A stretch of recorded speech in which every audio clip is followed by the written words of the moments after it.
Hey everyone, Xaters here. Pokemon Go is officially out here in the US, and I have pretty much been playing it since I woke up, and a little bit last night. It actually became available here in the US yesterday around 8 o'clock my time, and I went ahead and downloaded it, and I created a couple of files real quick through a couple of emails I've got. And I want to go ahead and give it a test run, and I wanted to relay my initial impressions of it to you, the audience. So I'm going to go ahead and talk about my experience with it, as well as some tips and maybe a few tricks that you may not know to help you with your enjoyment of this brand new app that is likely going to consume a bit of your time, at least for a little while. Once you set up your account through one of your emails, either through Google or by signing up for the Pokemon Trainer Club, you will then go and create your character after talking with the new professor. I believe his name is Professor Willow. So once you create your character with the admittedly pretty limited options of clothing, you're pretty much set out to the world. You get to pick one of 3 starters, which is the original 3 Kanto starters. They appear no matter where you're at. You have all 3 of them. You get to pick which one you want to encounter, and then you start throwing Pokeballs. Now, when I first started the app, it didn't explain how you're supposed to do this correctly. Now, I remember hearing from some of the beta testers that you're supposed to spin the ball and it helps. And like it's on the bottom of the screen, you can use your thumb or your finger, you're supposed to spin it, and then you can throw it. Now what that does is that'll actually cause you to end up curving the throw and you'll miss your target. So maybe spinning helps, I don't know. I've not known it to really. Basically what you really need to do is just kind of swipe and aim it as best you can in the direction of the Pokemon that you're encountered with. You do not use any Pokemon that you catch in a battle against these random encounters. Those are reserved for like battles in gym areas. So we'll talk about that in a little bit. But as far as encounters go, you just throw the ball and either you catch it or you don't. There's a ring that shows up.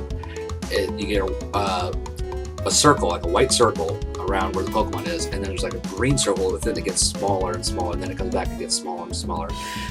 From what I've heard, the smaller it gets, the more accurate and the stronger the catch will be. Again, I don't know for sure if that's true. That's what I've been hearing, and I've caught them, when the green's pretty much right where the white circle is, or where the green is really small. So I don't know if that's really true or not. I'm just going by what I say on that one. Usually, from what I've seen, catching is pretty easy. Once you actually hit it, you're going to need 1 ball, as long as you can aim well, to actually catch a Pokemon. Though I did have a couple that did break free and had to use at least another 1 to catch it. It takes a little bit of an effort and a little practice to get used to throwing Pokeballs with this swiping action. You're going to miss because you have to judge depth a lot, and it can be a little daunting for some people that may have issues with depth perception, or you might just misjudge a lot, because that happens. It's not perfect. But you can, when you're in these encounters, you can choose to either use the basic generic kind of field background that you get with the encounter, or you can actually turn on the AR, the augmented reality, and it'll activate the camera on your phone and it'll project the Pokemon onto the real world, in front of you, which is kind of amusing sometimes. I was actually at GameStop today, and one of the guys who encountered me were talking because it was just 2 of us in the store, and he turns on the app because we're discussing it, and sure enough, there's a Weedle on me. Like, it's actually on me through the AR. Like, it was like somewhere like around my shoulder or on my head or something. So yeah, that's something weird that can happen. I actually caught my initial starter, my Squirtle, here in my room, right here next to my computer. That's where it was. Now, beyond catching, you have your items that you can use in the game. Your Pokeballs, you have Revives when you do battles. At gyms, you have Incense, which allow you to attract Pokemon to where your location is for half an hour, wherever you activate it. Usually it will follow you, I guess. I'm not sure yet. I didn't use it while moving, and I'll talk about that in a minute. There's another, like a module that you can purchase that will cause encounters to increase around Pokestops, and I think there's like a few other little things like that. You can purchase more Pokeballs. Mind you, purchasing these takes real money. You have to buy coins and then use those coins to purchase these items. Or you can just go to Pokestops, and when you get to these random locations, usually landmarks in your hometowns and stuff like that, you go through and you get this little pendant looking thing inside like some brackets, and it's usually an image of the location that's marked as well as the description of what it is, and you just spin it, swiping left or right, and you'll get some Pokeballs or revives or an egg or something like that. And you can go ahead and just kind of use those without having to spend money, which is the way to go in my opinion, because frankly I don't like spending money on apps. I hate things that do that. I don't like microtransactions really, especially when I have to buy money. And outside of the Pokestops, you have little Pokemon gyms. Now when you're in Pokemon gyms, you can either fight the people that have already claimed the gym, and they'll be part of one of 3 teams, blue, red, or yellow. I don't even remember the little subtitle names for them, but I just call them blue, yellow, and red. They're represented by Articuno, Zapdos, and Moltres Space. I'm Team Blue, by the way. That's the way I went. But if you go up there and it's someone of your team, I think you can challenge them, but it doesn't really do much. If it's someone from one of the other teams, you can challenge them and knock them out of the gym, and you take over. And you can leave your Pokemon there, and they'll go ahead and defend it without you being there. Or you can claim an open gym, which does happen. In fact, I did so myself today. The post office here in my town actually is a gym, apparently. I was looking on the map, it showed up, and I decided to put a Pokemon there. So, instead of for anyone living in my town, if you're interested in challenging my Pokemon, which is an Eevee, you can go over there right now and go ahead and check it out. I don't know if it's still there because right now the server seems to be down again. We'll talk about the server issues here in a bit. But yeah, you can go ahead and challenge my Eevee there right now. So, good luck to you. That's the basic gist of it.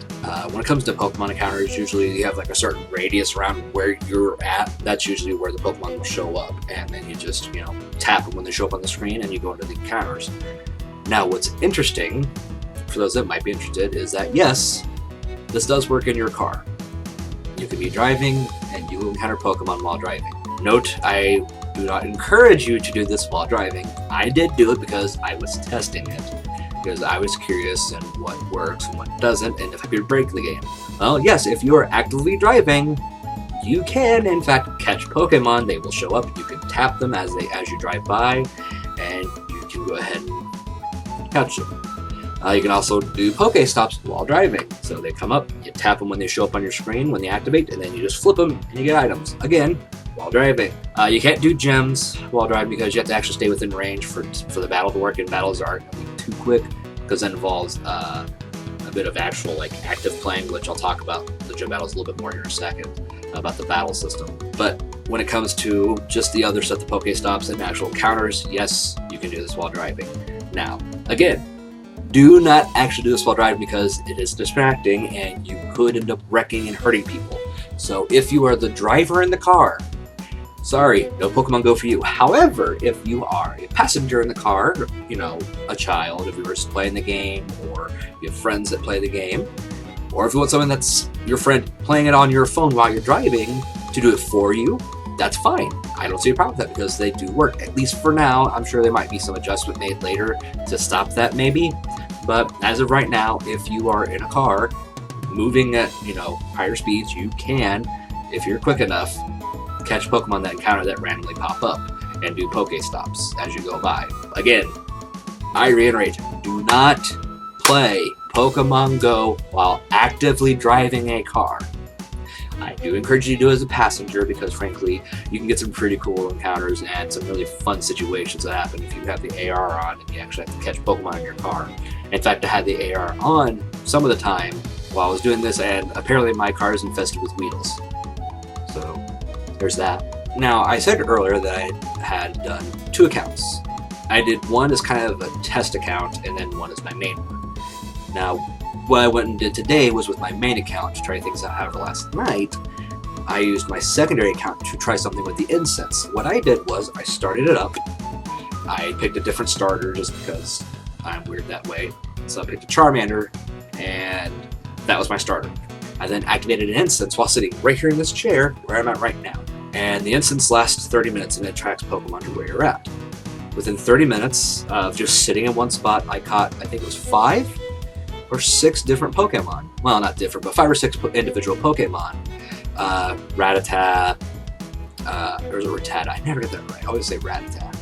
but I guess it's Rattata. You tell me what you think. I don't know. That one, Weedle, and Pidgey were the ones that showed up for where I was, and Eevee.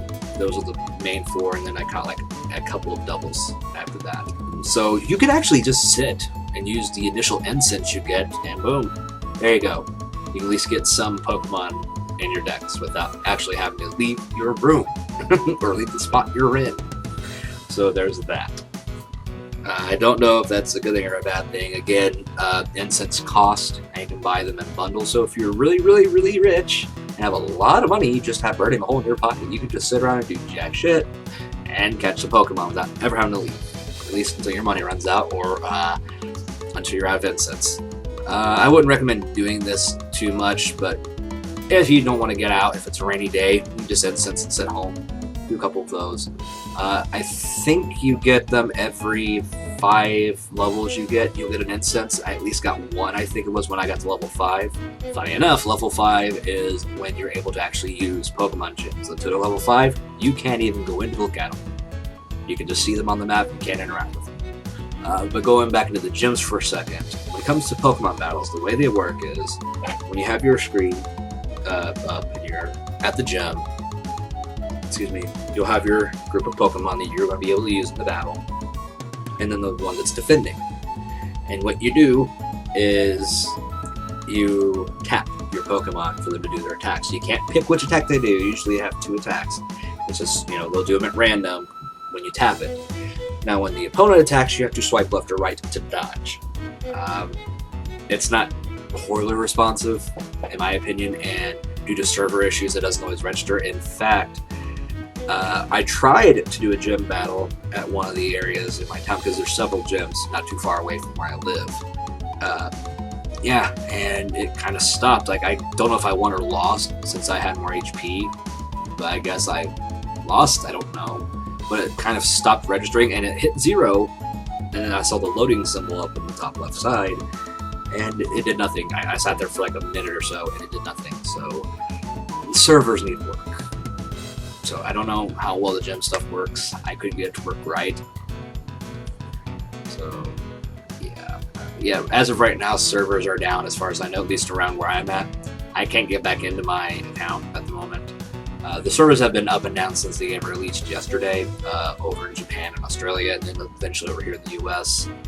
Europe still doesn't have it as of this recording, but it seems like they didn't expect the amount of people playing that they got, I guess. I don't know, but the servers are really rough right now. So don't expect to just kind of jump in, because you might not be able to. Maybe you can, I don't know. So let's talk about what I've caught so far real quick. Usually, depending on where you live, you'll have certain kinds of Pokemon that are going to be available to you. From what they claim, if you're near more forested areas, you'll find more grass types and bug types. If you're in more city areas, normal types and flying types like a Pidgey or Spearow are more common, and maybe still some bugs. And then if you're near water, more water types will show up. Stuff like that. So I decided to go test this out when I did my drive. Apparently there was also a thing that at night certain other Pokemon will come out. Okay, that's cool. So I went out driving, and I went to a couple of different parks and Pokestops around the area. Got out, walked around, and I caught about 13 different types of Pokemon while actively out, and that now including those I evolved too, because you had to actually catch repeats to get the candies, the individual candies for each species, to feed a certain amount to that certain Pokemon to get them evolved. So I had to catch multiple Pidgey to get a Pidgeotto, and multiple Weedle to get a Kakuna. So I'm counting the evolved forms here too. So while out today, I caught Krabby, Weedle, Kakuna, Squirtle, Horsey, Drowsy, Shelter, Pidgey, Pidgeotto, Paris, Spearow, Ghastly, and Eevee. Those were what I caught just out and about for about an hour and a half or so. I caught a Squirtle nowhere near water. I caught the Horsey about a good 30 feet or more from the nearest bit of water, which was the old canal, which doesn't really do much anymore. I caught a shelter in the parking lot, again, not near the river. I'm kind of confused on that. I thought those were supposed to appear closer to water. I mean, don't get me wrong, they weren't, I guess, horribly far away from the water, though shelter was pretty damn far away, and definitely Squirtle was. I don't know there's no lake around that part of the city here. There's no rivers that close to that part of the city. It was just like near what's essentially our food row, and it's just stores and houses and parks, no water. So I'm lost on that. Another thing I caught, and I'm going to put the image up here because it's just an amusing sight, is a ghastly in the middle of the day. From what I heard, gas is supposed to be the one you can catch at night a little easier. But for some reason, as you can see in the picture here, I caught a ghastly at a park in the early afternoon. Yeah, that's kind of weird. So this isn't the perfect kind of game when it comes to time and location, like they kind of claimed it might be. I mean, I kind of expected it, but you can find weird little anomalies like that. But all in all, at least I have a decent variety, and I haven't caught all the available Pokemon in my area. There are still some that I haven't encountered yet. From what I've seen, Caterpie, Venonat, Venomoth, Nidoran Male, Oddish, and Bellsprout are also available somewhere around where I live, because I keep seeing them on the little radar listing that are nearby. So at least somewhat, there's still more of a variety for me to catch, and that doesn't include, evolving what I've got. So that's at least really cool, is that I'm not limited to just the birds, the bugs, that I actually have access to a better variety. Maybe I just got lucky where I'm at, I don't know. While I got lucky, there are those that may not be as lucky. So, I don't know. I hope you have some more luck like I have, and at least variety, but I'm sure there will be some of those that are quite upset. Now, let's talk about a couple more issues. Number one, battery life. This thing will drain battery. In the time I went out to when I came back a little while ago, I had over 95% of my battery when I walked out the door. When I came back in, I was at about 46% battery, and that was within an hour and a half, 2 hour period that I lost that much battery. That's a lot of drainage. So there's some things you're gonna have to do to help with that battery loss. One, you should probably turn down the brightness on your phone. That will help with your battery life, though it's gonna make things a little harder to see. Do not turn on the augmented reality. Yes, it's cool to have a Pokemon show up on the street in front of you and interact with the real world, but trust me, turn off the AR. It's going to help your battery. Another thing with the AR, do not have it on while driving, because if you make a left or right turn or U-turn or something like that, the Pokemon will remain where he was as you're turning. So you have to turn your phone with it to keep track of it, and that's a pain. If you keep it in AR, take the AR off, it'll just stay in the generic background and it'll follow the phone. So you don't have to worry about doing this while you're in a car. And that can be really annoying and hurt you. And again, don't do it while driving, because that's one of the reasons it can cause accidents. Another thing, putting it on airplane mode, apparently, from what I've read on sites, does help your phone in saving battery, and you can still play the game. Avoid Pokestops, stuff like that, because that can take some extra battery. Just focus on catching either new ones, or if you're training certain Pokemon to evolve, the catch repeat ones of those specifically, to help save some battery, because those encounters can cost some battery power. But again, turning off the AR, just using the generic background, should help solve some of that too, so you can still catch whatever comes your way. Same thing with gyms. Stay away from those who want to save battery. That can actually help people too. So, that's just a few things you can do. I mean, you can also take one of those little charger pack things, the battery cell things that you can just plug into your phone and charge it that way. So that always helps. Those are a few ways to actually save battery, because battery drain is pretty bad. But I will say data usage is a lot better. In the time I went out and used it for that little bit of time, it only used 0.02 of my data, which is pretty low. I had to say, considering I did all that time out. That's pretty good. I have to admit, and it was consistently running from the time I left to the time I came back.